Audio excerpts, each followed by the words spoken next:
For thousands of years, men have killed for it. Entire cities were built of it. And armies were formed to find it. What is it about the glittering substance known as gold that has made it the most coveted of all metals? In ancient times, it was considered so precious, it was called the flesh of the gods. Today, we use gold for everything from currency to space travel to electronics. But beyond its mere commercial value, could gold have a special power, something that draws us to it and compels us to hold it, own it, even wear it on our bodies? Well, that is what we'll try and find out. Berlin, Germany, 1996. The Museum of Prehistory and Early History acquires a glittering artifact from an anonymous Swiss collector. A tall, cone-shaped hat, crafted from a thin sheet of gold and embellished with dozens of sun and moon symbols. It is one of 4 that have been unearthed at various sites throughout Europe and is believed by historians to date back as far as 1000 BC. What is so important about them is that they indicate that there was a common culture.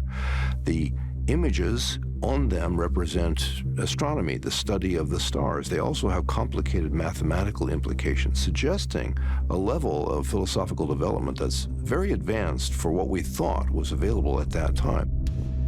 German researchers carefully studied the symbols on the golden hat and concluded they represent a complex mathematical table, one that can accurately calculate the long-term cycles of the sun and the moon. But how could ancient people have been able to make such advanced and highly sophisticated astronomical predictions? And why was it so important that they construct this incredible hat out of gold?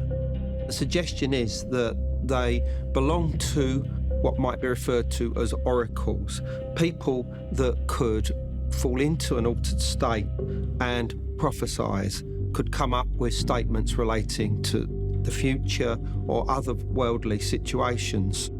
There's also this idea that certain metals resonate or vibrate at certain resonant frequencies. So if you wear a lot of gold, it gets you connected to the broader energy fields that we all live in and move through on a regular basis. So the golden hats are kind of interesting because if gold is something that actually enhances your connection with energies, then the wearing of a golden hat, especially in a conical shape, would tend to amplify the signal that you were getting from on high. Ancient oracles using golden hats to receive esoteric knowledge about the universe. While this may seem like a far-fetched notion, it is just one of many instances in which ancient cultures believed that gold adornments held a special power within them and could bestow that power upon those who possessed these gold ornaments. Throughout history, people have adorned themselves with gold because it symbolizes power, wealth, beauty, but ultimately, gold is considered a very good conductor of electricity. Gold is one of the best conductors there is. The other thing that's very important about it is that gold is an inert material. It doesn't react with anything. And since there's no corrosion, electrical contacts can remain clean and good. When you really want the best electrical connectivity, we always buy our gold-coated connectors. It's incredibly easy to work with. You can make it very thin. Gold leafing is something we're very familiar with. And you don't need a lot of gold to get good conductive properties. So it's possible that when you're wearing gold, that you are able to better conduct electricity. It might possess amazing powers.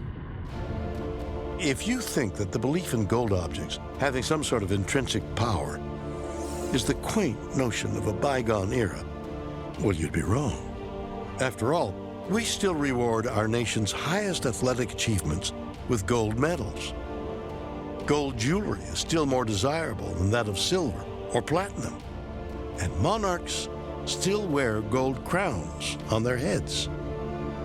These are very ancient symbols of power, and this set off the great scramble for gold. The great search, the lust, the desire to have gold. That's what installed gold as something that was central to our whole culture and way of life.